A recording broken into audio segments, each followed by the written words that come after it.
వ్యాపారస్తుల్లో భయం కలుగుతుందని, తద్వారా మోసాల్ని నివారించవచ్చని జిల్లా వినియోగదారుల వివాదాల పరిష్కార కమిషన్ అధ్యక్షులు రఘుపాత్రుని చిరంజీవి పేర్కొన్నారు. ఆదివారం జిల్లా కలెక్టర్ కార్యాలయ సమావేశ మందిరంలో వినియోగదారుల వ్యవహారాలు, ఆహార పౌర సరఫరాల శాఖ ఆధ్వర్యంలో ప్రపంచ వినియోగదారుల హక్కుల దినోత్సవం 2026 వేడుకలు ఘనంగా జరిగాయి. సురక్షితమైన ఉత్పత్తులు, విశ్వసనీయమైన వినియోగదారులు అనే అంశంపై నిర్వహించిన అవగాహన సదస్సులో ఆయన ముఖ్య అతిథిగా మాట్లాడారు. వినియోగదారులు కేవలం ఫిర్యాదులు చేసి వదిలివేయకుండా ఆయా ఫిర్యాదులపై అధికార యంత్రాంగం తీసుకున్న చర్యల్ని అడిగి తెలుసుకోవాలని, అప్పుడే వ్యవస్థలో జవాబుదారీతనం పెరుగుతుందని చిరంజీవి సూచించారు. ఏ వస్తువు కొన్నా అది ఆరోగ్యానికి మంచిది కాదా అని మనకు మనమే ప్రశ్నించుకోవాలి. కొనుగోలు చేసేటప్పుడు విచక్షణతో వ్యవహరిస్తే సగం సమస్యలు దరిచేరవని ఆయన స్పష్టం చేశారు.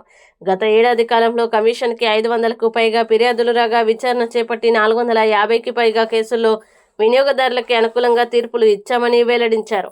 హక్కుల పరిరక్షణ స్వచ్ఛంద సంస్థలు పోషిస్తున్న పాత్రను ఈ సందర్భంగా ఆయన అభినందించారు.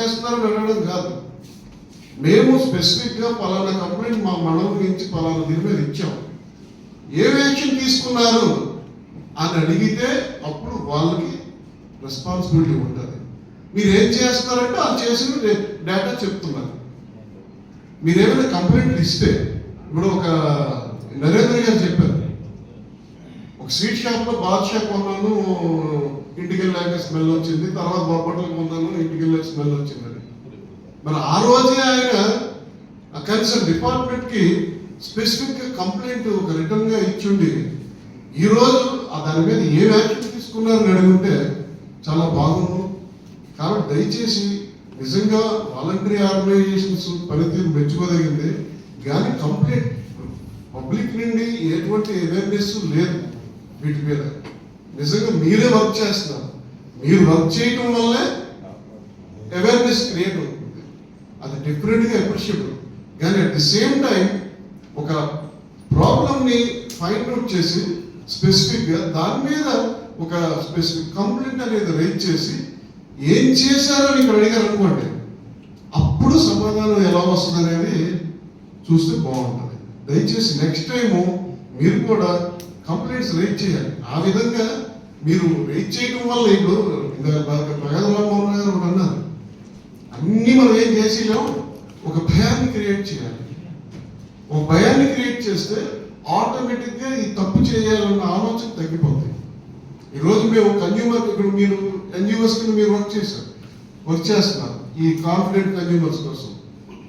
కన్జ్యూమర్ కమిషన్గా సుమారు 4 సంవత్సరాల 3 నెలల కాలంలో మేము సుమారు 500 పైన తీర్పులు చెప్పాం. 500 పైన తీర్పుల్లో 450 తీర్పులు కన్జ్యూమర్కి ఫేవర్గా చెప్పాం. ఆ విధంగా కమిషన్ నుంచి ఒక భయాన్ని క్రియేట్ చేసాం. ఇప్పుడు ఏమవుతున్నాయంటే మా కంప్లైంట్స్ ఫైల్ అయినట్టే ఆపోజిట్ పార్టీస్ వచ్చి కాంప్రమైజ్ అయిపోయే స్థితికి వచ్చింది.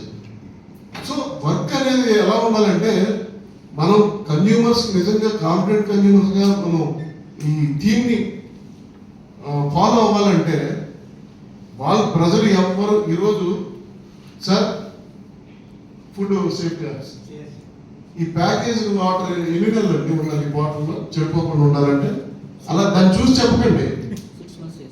6 months ఈ 6 months అవుతున్న బాటిల్ ఎప్పుడైనా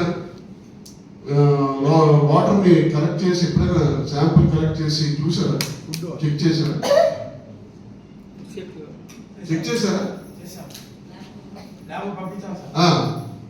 6 నెలలు అవుతుందన్నగా చేశారు ఎప్పుడైనా?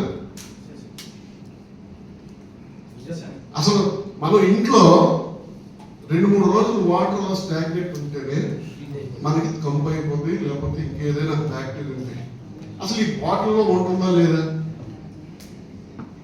తెలియదు. కానీ ఇక్కడ ఉన్న వాళ్ళందరూ మేధావులే, మనందరూ ఇది తాగుతున్నాం, ఇది తయారై 2 నెలలు అయింది, ఇంకా దీనికి ఎక్స్పైరీ ఇంకా 3-4 నెలలు ఉంటాయి. కాబట్టి సొసైటీలో కంప్లీట్ రూట్ లెవెల్లో ఉన్న ప్రాబ్లమ్స్ అన్ని మనం క్రియేట్ చేయాలి, మనం ఎరాడికేట్ చేయలేము. ఎందుకంటే మనందరం కన్జ్యూమర్సే, ఈరోజు బిజినెస్ చేస్తున్న వాళ్ళు కూడా కన్జ్యూమర్సే. కానీ ఒకటి అవేర్నెస్ క్రియేట్ చేయాలి. అప్పుడే ఈ కాన్ఫిడెంట్ కన్జ్యూమర్స్ అన్న ఈ థీమ్కి మనం న్యాయం చేకూర్చే వాళ్ళం అవుతాం. ఒకసారి మనం కండక్ట్ చేస్తున్నాము. అదేవిధంగా విజిలెన్స్ కమిటీ అనేది అది కమిటీ కాన్స్టిట్యూట్ చేయడం జరిగింది. మీటింగ్ కోసం కలెక్టర్ గారికి ఫైల్ పెట్టాము. కలెక్టర్ గారు డేట్ ఫిక్స్ చేసిన తర్వాత ఆ మీటింగ్ కూడా మనం కండక్ట్ చేసి మనకి వినియోగదారు సమస్యలు ఏమైనా ఉన్నట్లయితే ఆ మీటింగ్లో చక్కగా పరిష్కరించుకోవడానికి, అదేవిధంగా సమస్యల్ని తెలియజేయడానికి మంచి ప్లాట్ఫామ్ కనుక ఆ మీటింగ్ కూడా త్వరలోనే కండక్ట్ చేస్తామని తెలియజేస్తున్నాను. ఈ విధంగా మనకి ఈరోజు జిల్లా లెవెల్లో ఈ మీటింగ్కి చేసిన మీకు అందరికీ నా యొక్క నమస్కారాలు తెలియజేస్తూ జరుపుకుంటున్నాను. ప్రొడక్ట్ లైబిలిటీ అనేది చట్టంలో కన్జ్యూమర్ ప్రొటెక్షన్ యాక్ట్లో 2019 యాక్ట్లో ప్రొడక్ట్ లైబిలిటీ అనేది పెట్టడం జరిగింది. అందువల్ల ఈరోజు మేము ఇచ్చిన తీర్పుల్లో ఒక ప్రొడక్ట్ డిఫెక్ట్ అయితే మ్యానుఫ్యాక్చరింగ్కి అలాగే మార్కెట్ ప్లేస్ అంటే ఆ ప్రొడక్ట్ని ఇప్పుడు ఆన్లైన్లో మనం చూడండి, అమెజాన్, ఫ్లిప్కార్ట్ వీటిల్లో చూస్తుంటాం కదా, దాన్ని మార్కెట్ ప్లేస్ అంటారు. ఆ మార్కెట్ ప్లేస్ వాళ్ళకి, సెల్లర్కి, ఎవరైతే అమ్ముతున్న వాళ్ళకి ముగ్గురిని లైబిలిటీ చేస్తున్నాం. సో ఎవరి పని వాళ్ళు చేస్తే సక్రమంగా డిఫరెంట్గా అవేర్నెస్ క్రియేట్ అవుతుంది. అవేర్నెస్ క్రియేట్ అవుతే ఆటోమేటిక్గా ఇప్పుడు ఇందాక ఒకటే చెప్తారు, చేపల మార్కెట్లో ఈ రాళ్ళు పెడుతున్నారు ఏవో చెప్పారు తూకాల్లో. కానీ ప్రజలకి అవేర్నెస్ ఉంటే మనం అలాంటివి కొనకూడదు అని వాళ్ళే ముందుకు రావాలి. సో ఈ ఇంత పెద్ద ప్రజాస్వామ్య దేశంలో ఇంత పెద్ద ఎక్కువ పాపులేషన్కి తగ్గట్టు మనకి ఇన్ఫ్రాస్ట్రక్చర్ లేదు. వాస్తవం చెప్పాలంటే మనందరికీ తెలుసు, అన్నీ పోయి కంట్రోల్ చేయలేదు. ప్రజలు స్వచ్ఛందంగా అన్ని నాలెడ్జ్ తెలుసుకొని నాలెడ్జ్ గెయిన్ చేసి వాళ్ళే కొన్ని ప్రివెన్షన్ యాక్షన్స్ తీసుకోవాలి. ఇప్పుడు ఈగలు కనబడుతున్నాయి స్వీట్ స్టాల్లో ఉన్నప్పుడు అక్కడ కొనకూడదు. లేదు కంప్లైంట్ చేయాలనుకుంటే ఇమీడియట్లీ మనం కంప్లైంట్ చేయగలగాలి. వాళ్ళ యాక్షన్ తీసుకోకపోతే వాళ్ళు క్వశ్చన్ చేయాలి. కాబట్టి మనం నిజంగా ఈరోజు ఆర్గనైజేషన్స్ వల్ల ఈరోజు వినియోగదారులు చైతన్యం అవుతున్నారు అన్న విషయంలో ఎటువంటి డౌట్ లేదు. వాలంటీర్ ఆర్గనైజేషన్ అందరికీ హృదయపూర్వకంగా కృతజ్ఞతలు తెలియజేస్తున్నాను.